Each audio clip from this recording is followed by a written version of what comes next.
नमस्कार, डेली 24 भारत देख रहे हैं आप। मैं हूं आपके साथ साहिल दुलिया। बुलेटिन की शुरुआत करेंगे। रक्षा मंत्री राजनाथ सिंह ने हाल ही में देश के विभिन्न हिस्सों में हुई तेज बारिश, आंधी और तूफान से हुई जनहानि पर गहरा दुख व्यक्त किया है। उन्होंने सोशल मीडिया प्लेटफॉर्म एक्स पर पोस्ट करते हुए कहा कि उत्तर प्रदेश समेत देश के कुछ अन्य राज्यों में बीते दिनों खराब मौसम के कारण लोगों की जान जाने की खबर बेहद दुखद और पीड़ादायक है। रक्षा मंत्री ने प्रभावित परिवारों के प्रति अपनी संवेदनाएं व्यक्त करते हुए कहा कि इस कठिन समय में केंद्र सरकार सभी प्रभावित राज्यों के साथ खड़ी है। उन्होंने भरोसा दिलाया कि बारिश और तूफान से प्रभावित क्षेत्रों को हर संभव सहायता उपलब्ध कराई जा रही है ताकि राहत और बचाव कार्यों में किसी प्रकार की कमी न रहे। उन्होंने कहा कि प्राकृतिक आपदाओं से प्रभावित लोगों की मदद के लिए केंद्र सरकार लगातार संबंधित राज्य सरकारों और प्रशासन के संपर्क में है, तो राहत कार्यों को तेज करने और प्रभावित लोगों तक आवश्यक सहायता पहुंचाने के प्रयास जारी हैं। देश के कई हिस्सों में बीते दिनों तेज बारिश और आंधी तूफान के कारण जनजीवन प्रभावित हुआ है। कई स्थानों पर पेड़ और बिजली के खंभे गिरने, मकानों को नुकसान पहुंचने और हादसों में लोगों की मौत की खबरें सामने आई हैं, जिसके बाद सरकार और प्रशासन राहत कार्यों में जुटे हुए हैं। वहीं दिल्ली में गुरुग्राम के शिकोपुर लैंड डील से जुड़े मनी लॉन्ड्रिंग मामले में कारोबारी Robert Vadra Rouse Avenue court में पेश हुए। सुनवाई के दौरान अदालत ने उन्हें 50,000 रुपए के निजी मुचलके पर जमानत दे दी। मामले की अगली सुनवाई अब 10 जुलाई को निर्धारित की गई है। यह मामला प्रवर्तन निदेशालय यानी ईडी की तरफ से दर्ज मनी लॉन्ड्रिंग केस से जुड़ा हुआ है। जांच एजेंसी शिकोपुर भूमि सौदे में कथित अनियमितताओं और वित्तीय लेन देन की जांच की जा रही है। कोर्ट में पेशी के बाद रॉबर्ट वाड्रा ने मीडिया से बातचीत करते हुए कहा कि उन्हें देश की न्यायिक व्यवस्था पर पूरा भरोसा है।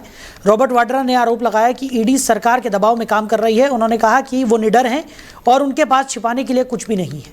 उन्होंने ये भी कहा कि वो जांच और कानूनी प्रक्रिया का सम्मान करते हैं और सामना करने के लिए भी पूरी तरह से तैयार हैं। मामले को लेकर राजनीतिक हलकों में भी चर्चाएं तेज हो गई हैं। फिलहाल अदालत की तरफ से जमानत दिए जाने के बाद रॉबर्ट वाड्रा को अंतरिम राहत मिली है, जबकि मामले की सुनवाई आगामी जुलाई महीने में दोबारा होगी।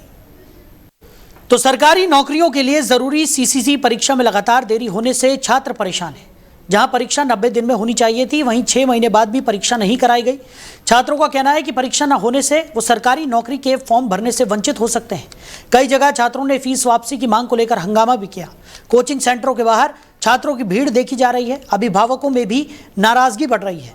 अब छात्र परीक्षा की नई तारीख का इंतजार कर रहे हैं, जिसे लेकर हमारे सहयोगी ने लोगों से बातचीत की। आइए आपको दिखाते हैं। हमें बुलाया छात्रों ने हैं जो छात्र ट्रिपल सी की लंबे समय से परीक्षाएं ना होने से बहुत परेशान हैं। आइए बात करेंगे उन छात्रों से और बात करेंगे उन लोगों से जो इन परीक्षाओं को बरेली में कराते हैं। आप कौन सा कोर्स कर रहे हो? मैं ट्रिपल सी कोर्स कर रही हूँ। कब से आपका पेपर नहीं हुआ? मेरा अभी 6 मंथ से पेपर नहीं हुआ। 6 महीने से पेपर नहीं हुआ। कितने समय में आपका पेपर बताया गया था? 3 महीने में। 3 महीने में। बेटा आप कौन सा कोर्स कर रहे हो? Triple C. कितने लंबे समय से पेपर नहीं हुआ? 6 मंथ हो 6 मंथ हो गया। बेटा आप कौन सा कोर्स कर रहे हो? Sir triple C. और कब से आपका पेपर नहीं हुआ? सर बताया था कि 3 महीने में हो जाएगा, लेकिन 6 महीने होगा। अभी तो कोई मतलब एग्जाम वगैरह कुछ नहीं करा है। बेटा आप कब से कर रहे हो? 6 मंथ 6 मंथ से कर रहे हो। आप सब लोग 6 मंथ से? जी सर, ट्रिपल सी कर रहे हैं। अभी 6 मंथ से कोई एग्जाम नहीं हुआ। देखिए ये वो बच्चे हैं जिन्हें बताया गया, भारत सरकार की गाइडलाइन थी कि 90 दिन के अंदर ट्रिपल सी का अगर आप फॉर्म भरते हो आपका पेपर होगा, आपके शहर में होगा। लेकिन लगभग 6 महीना आप समझ सकते हैं बिना ट्रिपल सी के कोई भी बच्चा सरकारी नौकरी का फॉर्म नहीं भर सकता। लेकिन आज के डेट में ये बच्चे तरस रहे हैं अपने एडमिट कार्ड के लिए। सर क्या समस्या आ रही है इस बार ट्रिपल सी के साथ? समस्या सर कुछ नहीं है, लेकिन हमारे कुछ रीजनल सेंटर की तरफ से हम लोगों को बताया गया जा रहा है कि ये हेडक्वार्टर ही इसका पेपर कराएगा और बच्चे बहुत परेशान हैं सर। पहले हमें बताया गया था कि फरवरी में पेपर होगा और फिर ऊपर से आदेश आ जाता है हमारा कि मार्च में होगा। मार्च में जिस दिन हमारे एडमिट कार्ड लाइव होने वाले थे उस दिन हम लोगों के पास पब्लिक नोटिस आता है, जिसकी वजह से पेपर अप्रैल में कर दिया गया। अप्रैल से अब जो पब्लिक नोटिस आया उसमें कहा गया चरणबद्ध तरीके से परीक्षा होगी और परीक्षा भी शायद बरेली में ना होके पीलीभीत में होगी। सर क्या दबाव पड़ रहा है बच्चों का? बच्चों को बहुत बड़ा दबाव था। आपका रीजन क्या है कि बच्चों से 3-3 महीने के कोर्स को 6-6 महीने इन्हें लेके चले। इतना गरीब बच्चा आता है, पता नहीं कहाँ से इकट्ठा करता है। बच्चा यहाँ से बरेली से एग्जाम देने लखनऊ कैसे जा सकता है, पीलीभीत कैसे जा सकता है बच्चा? तो ये बहुत सारी समस्या है। इनको एकदम से ये प्लान नहीं करना चाहिए। अगर 6 महीने के बाद प्लान करते कि आगे से परीक्षा हम आपको 2 महीने बाद कराएंगे या फिर बरेली ना करा के हम पीलीभीत कराएंगे। सर क्या लग रहा है आपको, क्या करेंगे आप लोग? हम लोग अब इसी उसमें हैं, हमने रिक्वेस्ट भी की है उन लोगों से कि ये बच्चे जो ऑलरेडी रजिस्टर्ड हैं, ये पूर्व की भांति ही परीक्षा कराई जाए। अगर इनको कुछ परिवर्तन करना है तो उसका एक पहले पब्लिक नोटिस जारी करें, उसके बाद उसको करें। क्योंकि एडमिशंस कैसे किए, किस प्रकार से किए, ये हम ही जानते हैं सेंटर में, ये वो नहीं जानते कि एडमिशन कैसे किए हैं। ये समस्या है छात्रों की, और ये वो छात्र हैं जो गरीब घर से आते हैं और सरकारी नौकरी का सपना देख रहे हैं। जुड़े रहिएगा हम। वहीं मध्य प्रदेश के धार स्थित भोजशाला परिसर में शुक्रवार को बड़ी संख्या में श्रद्धालु पहुंचे, जहां लोगों ने पूजा अर्चना की और हनुमान चालीसा का पाठ किया। ये गतिविधियां मध्य प्रदेश हाईकोर्ट की इंदौर बेंच के हालिया फैसले के बाद देखने को मिली, जिसमें विवादित भोजशाला कमाल मौला परिसर को मंदिर माना गया और हिंदू पक्ष को वहां पूजा करने का अधिकार दिया गया। हाईकोर्ट के फैसले के बाद परिसर में सुरक्षा व्यवस्था भी कड़ी कर दी गई है। प्रशासन की निगरानी में श्रद्धालुओं ने धार्मिक अनुष्ठान किए और परिसर में पूजा पाठ का आयोजन हुआ। लंबे समय से यह स्थल हिंदू और मुस्लिम पक्षों के बीच विवाद का केंद्र रहा है। अदालत ने अपने फैसले में भारतीय पुरातत्व सर्वेक्षण यानी ASI की रिपोर्ट को ऐतिहासिक साक्ष्यों का उल्लेख करते हुए भोजशाला परिसर को देवी सरस्वती यानी वाग देवी से जुड़ा मंदिर माना। कोर्ट ने हिंदू पक्ष को पूजा अर्चना की अनुमति दी है। फैसले के बाद इलाके में सुरक्षा बढ़ा दी गई है और प्रशासन लोगों से शांति एवं सौहार्द बनाए रखने की अपील कर रहा है। वहीं इस फैसले को लेकर विभिन्न संगठनों और पक्षों की प्रतिक्रियाएं भी सामने आ रही हैं। वहीं प्रतीक यादव की अस्थियों के विसर्जन के लिए यादव परिवार हरिद्वार पहुंचेगा। परिवार के सदस्य और करीबी लोग अस्थियों को लेकर हरिद्वार पहुंचेंगे, जहां विधि विधान के साथ VIP घाट पर अस्थि विसर्जन किया जाएगा।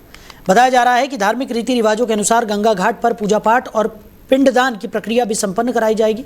इस दौरान परिवार के सदस्य भावुक माहौल में अंतिम धार्मिक संस्कार पूरा करेंगे। अस्थि विसर्जन कार्यक्रम को देखते हुए हरिद्वार प्रशासन और स्थानीय पुलिस की तरफ से घाट क्षेत्र में सुरक्षा और व्यवस्थाओं को लेकर तैयारियां की गई हैं। VIP घाट पर आम लोगों की आवाजाही को भी कुछ समय के लिए नियंत्रित किया जा सकता है। परिवार के साथ कुछ करीबी रिश्तेदार और शुभचिंतक भी हरिद्वार पहुंच सकते हैं। पूरे कार्यक्रम को शांतिपूर्ण और व्यवस्थित तरीके से संपन्न कराने के लिए प्रशासन सतर्क नजर आ रहा है। वहीं कांग्रेस की वरिष्ठ नेता सोनिया गांधी से जुड़े वोटर कार्ड मामले में दिल्ली की राउज एवेन्यू कोर्ट में सुनवाई अब 4 जुलाई को होगी। अदालत ने मामले की अगली तारीख तय करते हुए सुनवाई स्थगित कर दी है। ये मामला वोटर कार्ड से संबंधित कथित अनियमितताओं को लेकर दायर याचिका से जुड़ा बताया जा रहा है। कोर्ट में मामले को लेकर कानूनी प्रक्रिया जारी है और अगली सुनवाई के दौरान दोनों पक्षों की दलीलें सुनी जा सकती हैं। राउज एवेन्यू कोर्ट में इस मामले को लेकर पहले भी सुनवाई हो चुकी है। फिलहाल अदालत ने अगली सुनवाई की तारीख 4 जुलाई निर्धारित की है। इसके बाद मामले में आगे की कार्रवाई तय होगी। एक्चुअली क्या लास्ट डेट पे कोर्ट का ऑर्डर था कि हमें डॉक्यूमेंट फाइल करना था, क्योंकि हमें निर्वाचन आयोग से कुछ पेपर मिले हुए थे, उसको हमने सबमिट किया। इनको पहले ही उस पर रिप्लाई और आर्गुमेंट करना था, और ये जैसा पहले होता आया है कि इसमें इनको डेट पे डेट लेनी हो, और जानबूझ के खींच के बोलते हमारे पास टाइम नहीं है, मुझे पंजाब से आना होता है, ऐसा होना था। और अगली डेट हमारी 4 जुलाई को लगी हुई है। तो आज कोई बहस नहीं हुई? आज कोई बहस नहीं, वो आए ही नहीं उनके वकील साहब, OBC के थ्रू ज्वाइन किया। वहीं दिल्ली में कथित नीट UG 2026 पेपर लीक मामले को लेकर national students union of India यानी कि NSUI के कार्यकर्ताओं ने नेशनल टेस्टिंग एजेंसी के कार्यालय के बाहर जोरदार विरोध प्रदर्शन किया। प्रदर्शन के दौरान छात्रों और कार्यकर्ताओं ने परीक्षा प्रणाली में पारदर्शिता और निष्पक्षता को लेकर सवाल उठाए। प्रदर्शनकारियों का आरोप है कि लगातार सामने आ रहे पेपर लीक मामलों में छात्रों का भरोसा टूट गया है। NSUI कार्यकर्ताओं ने NTA पर गंभीर आरोप लगाते हुए एजेंसी पर प्रतिबंध लगाने की मांग की। प्रदर्शन के दौरान छात्रों ने नारेबाजी करते हुए कहा कि लाखों छात्रों के भविष्य के साथ खिलवाड़ बर्दाश्त नहीं किया जाएगा। छात्र संगठन के नेताओं का कहना है कि नीट जैसी महत्वपूर्ण परीक्षा में कथित अनियमितताओं की निष्पक्ष जांच होनी चाहिए और दोषियों के खिलाफ कड़ी कार्रवाई की जानी चाहिए। प्रदर्शन को देखते हुए मौके पर पुलिस बल भी तैनात रहा। NSUI ने चेतावनी दी है कि अगर मामले में जल्द कार्रवाई नहीं हुई तो आंदोलन को और तेज किया जाएगा। वहीं केरल में राजनीतिक शिष्टाचार की एक मिसाल देखने को मिली, जहां विपक्ष के नेता VD सतीशन ने भाजपा नेता और केंद्रीय मंत्री रह चुके राजीव चंद्रशेखर को भी शपथ ग्रहण समारोह में शामिल होने के लिए आमंत्रित किया। बताया जा रहा है कि यह निमंत्रण राजनीतिक मतभेदों से ऊपर उठकर लोकतांत्रिक परंपराओं और सौहार्द का संदेश देने के उद्देश्य से दिया गया है। इस घटनाक्रम के बाद केरल के राजनीतिक गलियारों में इसकी चर्चाएं तेज हो गई हैं। राजनीतिक जानकार इसे सकारात्मक संकेत मान रहे हैं, जहां अलग अलग विचारधाराओं के नेता सार्वजनिक कार्यक्रम में एक दूसरे को सम्मान देने की परंपरा को आगे बढ़ा रहे हैं।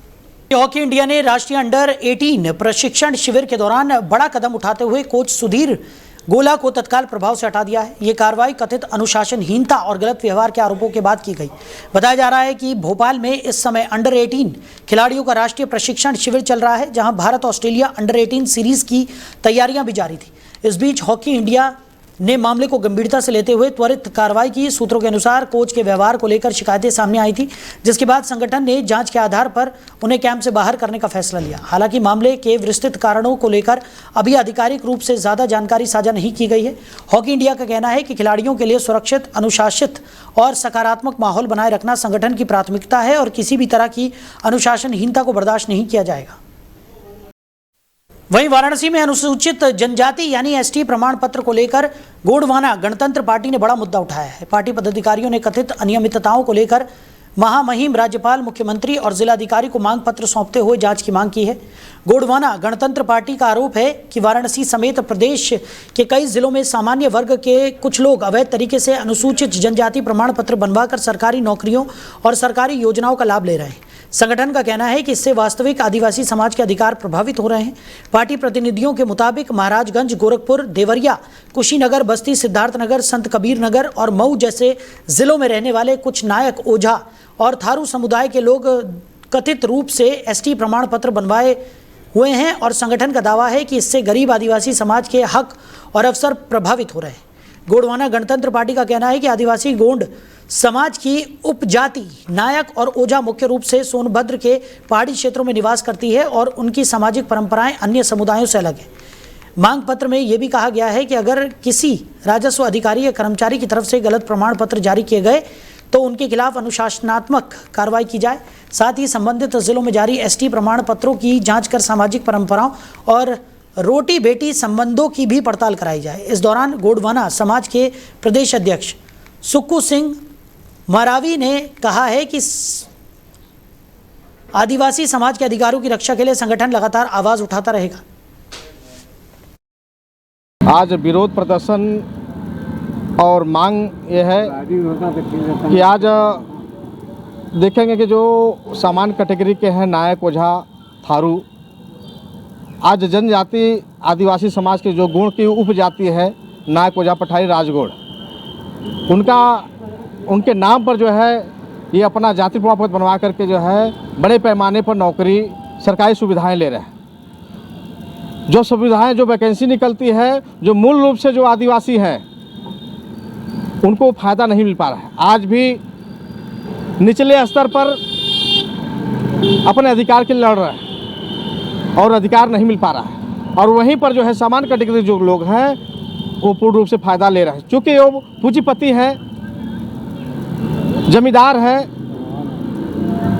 और उनके परिवार जो है पढ़े लिखने में आगे है। जो पढ़ा लिखा परिवार होगा, जो पैसे वाला होगा, वही जाकर के अच्छे नौकरी पा सकता है, अच्छी सरकारी सुविधाएं ले सकता है। और गरीब आदमी न उतना उनके पास धन दौलत है, नहीं पैसा पूंजी है कि जो है आगे लड़ करके जो आगे नौकरी पा सके।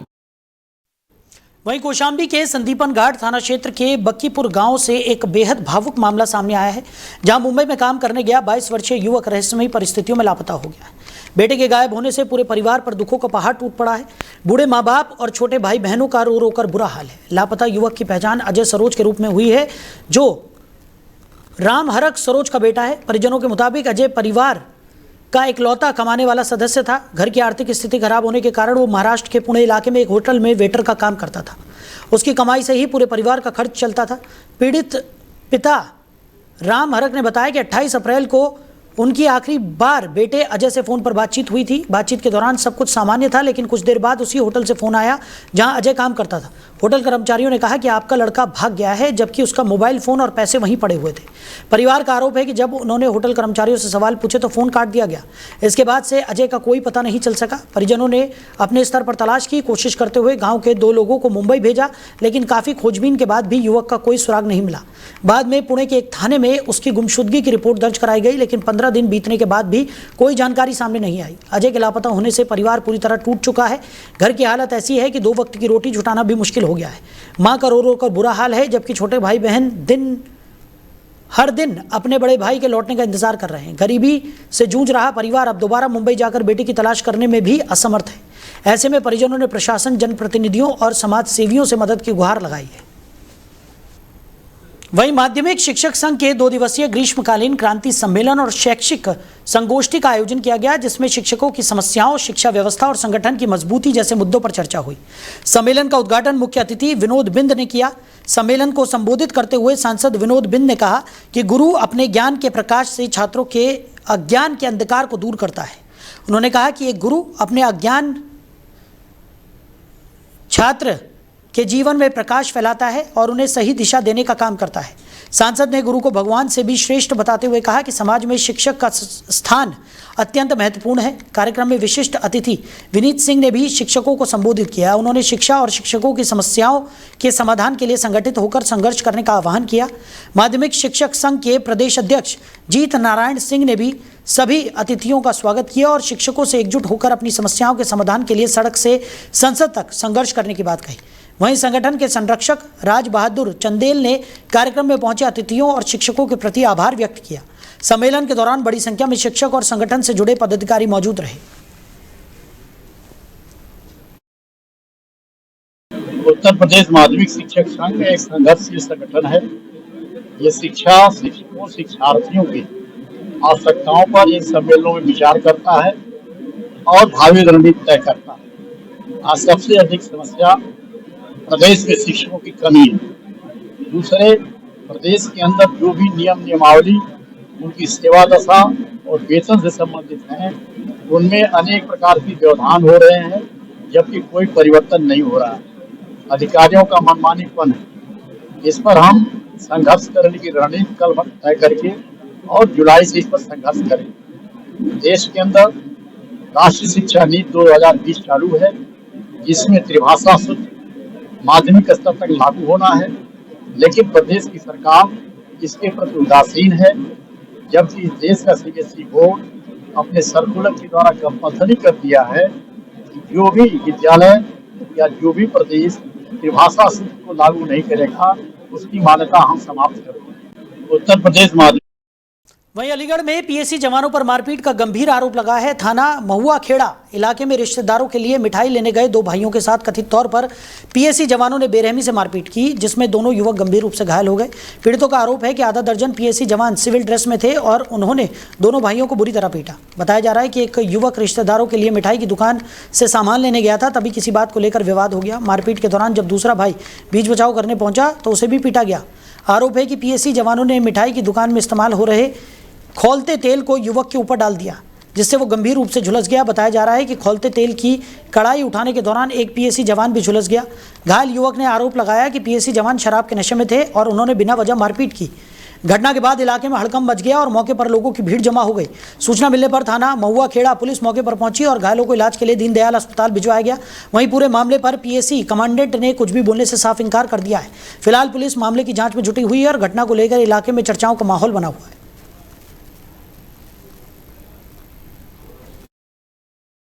मेरे तो क्या नाम है आपका? ये भी पवन है मेरा नाम। कहाँ का रहने वाला? मैं देवसैनी का रहने वाला हूँ। चोट कैसे लगी आपकी? ये चोट उन्होंने मारा है मुझे, ये भी मारा है, ये भी चोट लगी हुई है। मेरी पूरा ये पैंट भी फट गई है, उसके अलावा मेरा ये पूरा फट गया है सर। किस बात पर झगड़ा हुआ? कोई झगड़ा नहीं था, कोई मैटर नहीं था। सिर्फ उन्होंने मुझे जैसे गुस्से में नहीं धक्का लग जाता है, उन्होंने मुझे धक्का मार दिया। तो मैंने ये बात बोली कि मैंने यार धक्का क्यों मार रहे हो, बस उसी बात पे वो अपने आप में तू कहाँ का बदमाश या क्या, ये मैटर जो भी उन्होंने अपनी बात बोली। उन्होंने जब आए थे तब 3 थे, उसके बाद उन्होंने 5-7 और बुला लिए। सर ऐसा हुआ था, मैं पार्टी की तरफ से जा रहा था, 3-4 लोग इसे मार रहे थे छोटे भाई को।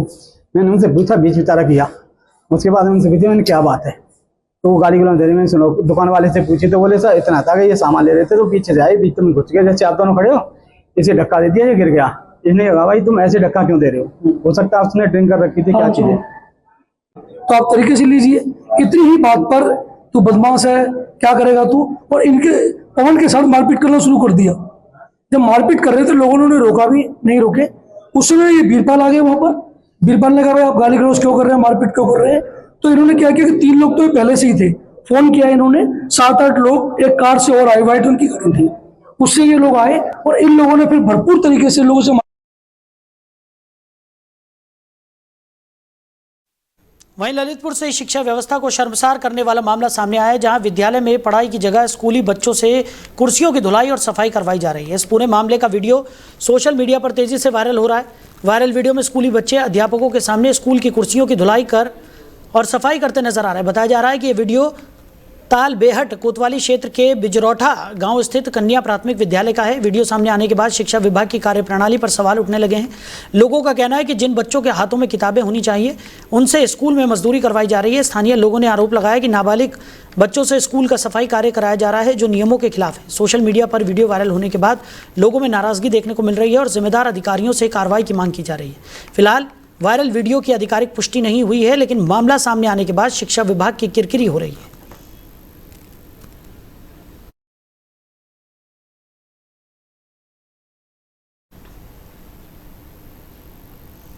तो बदायूं के उसामा थाना क्षेत्र से सामने आया ट्रैक्टर विवाद अब लगातार उलझता जा रहा है। शुरुआत में जिस मामले को ट्रैक्टर चोरी के मुकदमे के तौर पर दर्ज किया गया था, वो अब भरोसे के टूटने, कथित धोखाधड़ी और मारपीट के गंभीर आरोपों तक पहुंच गया है। मामले ने नया मोड़ उस समय लिया जब मुकदमे में नामजद रामकिशोर यादव घायल अवस्था में मीडिया के सामने आए। रामकिशोर यादव ने पूरे मामले को सोची समझी साजिश बताते हुए कई गंभीर आरोप लगाए हैं। रामकिशोर का दावा है कि विवादित ट्रैक्टर असल में उनका है, लेकिन खराब सिविल स्कोर के चलते उन्हें बैंक से फाइनेंस नहीं मिल पा रहा था। ऐसे में उन्होंने भरोसे में आकर ट्रैक्टर की फाइल और कागजी प्रक्रिया बनवारी सिंह यादव के नाम पर कराई थी।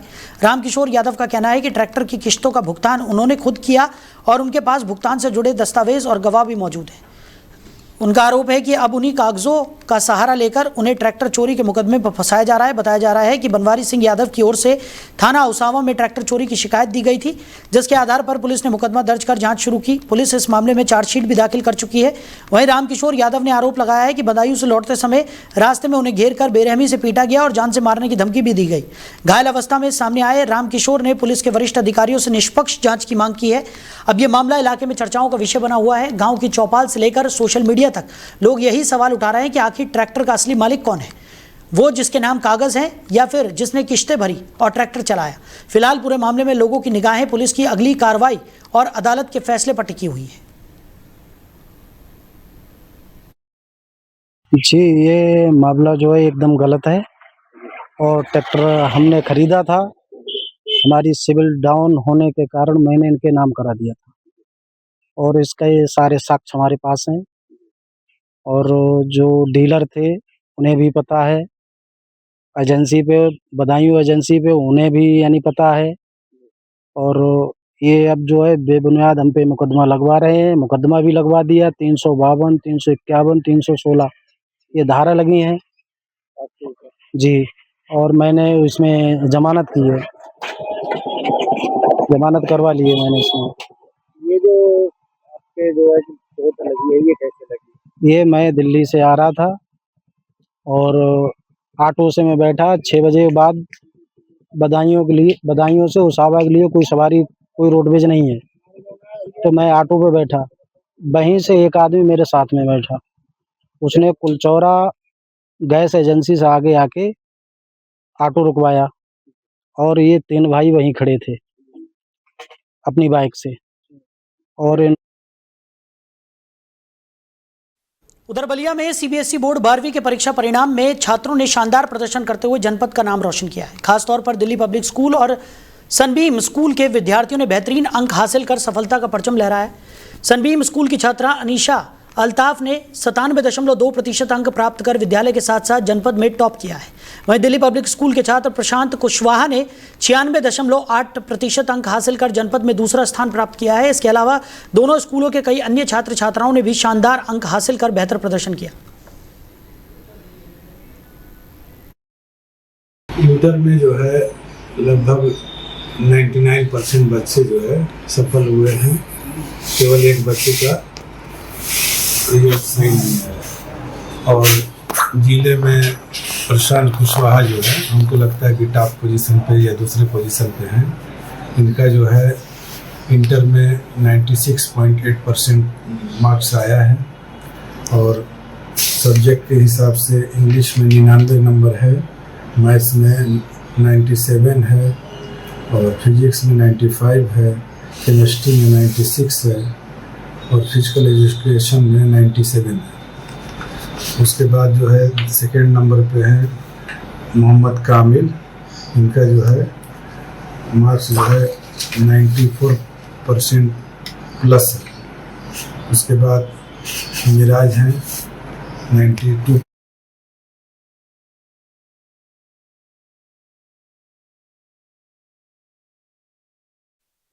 वहीं अमेठी में महाराणा प्रताप की होर्डिंग और हनुमान जी का झंडा फाड़े जाने का मामला सामने आने के बाद इलाके में तनाव का माहौल बन गया। घटना से नाराज ग्रामीण देर शाम थाने पहुंचे और पुलिस को शिकायत दर्ज कराई और कार्रवाई की मांग भी की। मामला रामगंज थाना क्षेत्र के भादरछीड़ा लिंक मार्ग के पास का बताया जा रहा है। ग्रामीणों का आरोप है कि असामाजिक तत्वों ने धार्मिक प्रतीकों को नुकसान पहुंचाकर माहौल बिगाड़ने की कोशिश की है। वहीं बलरामपुर में कमर्शियल गैस सिलेंडर की बढ़ती कीमतों के विरोध में टेंट, केटरिंग और होटल व्यवसाय से जुड़े व्यापारियों ने प्रदर्शन किया। व्यापारियों ने कलेक्ट्रेट पहुंचकर जिलाधिकारी के माध्यम से प्रधानमंत्री को ज्ञापन भेजते हुए बढ़ी हुई कीमतें वापस लेने की मांग की। व्यापारियों का कहना है कि कमर्शियल गैस सिलेंडर की कीमतों में लगातार हो रही बढ़ोतरी से छोटे कारोबारियों पर भारी आर्थिक बोझ पड़ रहा है। उन्होंने बताया कि पिछले समय जो सिलेंडर करीब 1863 रुपये में मिल रहा था, उसकी कीमत बढ़कर 3194 रुपये तक पहुंच गई है। व्यापारियों ने कहा कि गैस की बढ़ती कीमतों का सीधा असर उनके व्यवसाय पर पड़ रहा है। होटल, टेंट और केटरिंग के लिए काम करना मुश्किल होता जा रहा है। ज्ञापन में व्यापारियों ने मांग की है कि बढ़ी हुई दरों को तुरंत वापस लिया जाए और कमर्शियल गैस सिलेंडरों की पर्याप्त उपलब्धता सुनिश्चित की जाए। भारत गैस एजेंसी जो है कमर्शियल सिलेंडर नहीं मिल पा रहा है। जीएसटी के लेकर और बढ़ोतरी के लेकर गैस सिलेंडर में 1,000 रुपया बढ़ गया है। इसीलिए पूरे कैटर्स वाले सब परेशान हैं। उसके लिए सब जितने शादी ब्याह या जो भी प्रोग्राम हो रहा है सब परेशान हैं। व्यापारी कैट एसोसिएट कैटर्स की तरफ से आए हैं और ज्ञापन दिया गया डीएम साहब को कि हमें सिलेंडर संबंधित लेकर बहुत दिक्कतें हो रही है, जिससे हमको काम करने में बहुत दिक्कत हो रही है। और प्लस जीएसटी को लेकर भी हमने ज्ञापन दिया है, जिससे हम काम करने में थोड़ा सा सहयोग मिले। सिलेंडर की बढ़ोतरी के कारण सिलेंडर जो मालिक है वो सिलेंडर तो हम लोग को प्रोवाइड नहीं करा पा रहे हैं और रेट 2 से 3 गुना 4 गुना बढ़ा के ले रहे हैं। फिर भी लाइन में लगाकर और हम लोग को धोखा दिया जा रहा है, सिलेंडर नहीं मिल पा रहा है, जिससे हम लोग बहुत दिक्कत है। शादी ब्याह फंक्शन, सारे फंक्शन कस्टमर भी दिक्कत है, हम लोग को भी दिक्कत है। हम लोग को कैटरिंग काम करना चाहते हैं, नहीं कर पा रहे हैं। भारत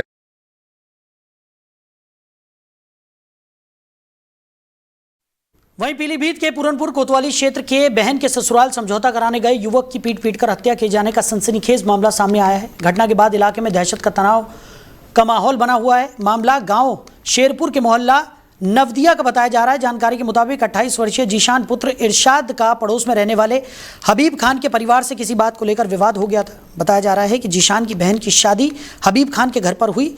परिवार में चल रहे विवाद को शांत कराने के लिए जीशान शुक्रवार देर रात अपनी बहन के ससुराल पहुंचा था। इसी दौरान दोनों पक्षों में कहासुनी बढ़ गई और मामला मारपीट तक पहुंच गया। आरोप है कि कई लोगों ने मिलकर जीशान पर लाठी डंडों से हमला कर दिया। हमले में वो गंभीर रूप से घायल हो गया। घटना के बाद आरोपी मौके से फरार हो गए। परिजन घायल जीशान को इलाज के लिए अस्पताल लेकर जा रहे थे, लेकिन गजरौला के पास रास्ते में ही उसकी मौत हो गई। युवक की मौत की खबर मिलते ही परिवार में कोहराम मच गया। वहीं हरदोई के कचौना क्षेत्र में तेंदुआ देखने की चर्चाओं के बाद ग्रामीणों में दहशत का माहौल बन गया। लोनहारा गांव के पास जंगली जानवरों के दिखाई देने की सूचना के बाद इलाके में डर फैल गया और इसका एक वीडियो भी सोशल मीडिया पर तेजी से वायरल हो रहा है। ग्रामीणों का दावा है कि खेतों के पास एक संदिग्ध जंगली जानवर घूमता दिखाई दिया, जिसके बाद कुछ लोगों ने उसे तेंदुआ बताया। घटना की चर्चा फैलते ही कई ग्रामीण खेतों की ओर जाना कम कर दिया। और आपको बता दें कि वन विभाग की टीम मौके पर पहुंची है और आसपास के इलाके में निगरानी शुरू कर दी गई है। वन विभाग ने वायरल वीडियो और मौके की जांच की है। वन रेंजर विनय कुमार जादौन ने बताया कि प्रारंभिक जांच में वीडियो में दिखाई दे रहा जानवर डॉग प्रजाति का प्रतीक हो रहा है।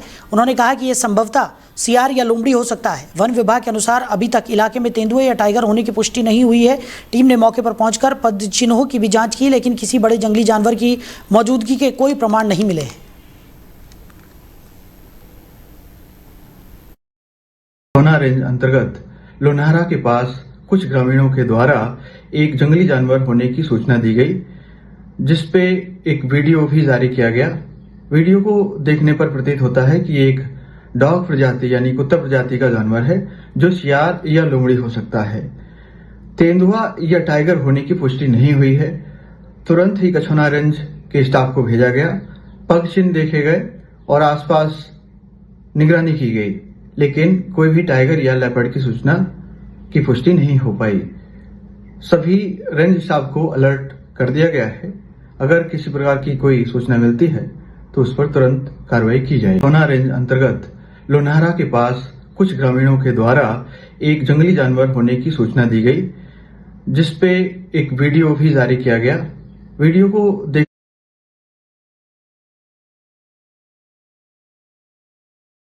वहीं फिरोजाबाद के टूंडला क्षेत्र में उस वक्त हड़कंप मच गया जब एक युवक हाईवे किनारे लगे मोबाइल टावर पर चढ़ गया। युवक को टावर पर चढ़ा देख आसपास के लोगों की भीड़ मौके पर जमा हो गई। घटना थाना टूंडला क्षेत्र की बताई जा रही है। युवक की पहचान मोहम्मदाबाद निवासी अंकित के रूप में हुई है। सूचना मिलते ही पुलिस मौके पर पहुंच गई और स्थानीय लोगों की मदद से युवक को नीचे उतारने का प्रयास शुरू किया गया। काफी देर तक युवक टावर पर चढ़ा रहा, जिससे इलाके में अफरा तफरी का माहौल बना रहा। फिलहाल युवक के टावर पर चढ़ने की वजह साफ नहीं हो सकी है। पुलिस लगातार युवक को समझाने का प्रयास करती रही। काफी मशक्कत के बाद थाना पुलिस ने युवक को सुरक्षित नीचे उतार दिया। इसके बाद पुलिस युवक को अपने साथ पूछताछ के लिए थाने ले गई। घटना के दौरान हाईवे पर लोगों की भीड़ लग गई, जिससे कुछ देर के लिए यातायात भी प्रभावित रहा। पुलिस का कहना है कि युवक से पूछताछ की जा रही है और उसके टावर पर चढ़ने के कारणों का पता लगाया जा रहा है।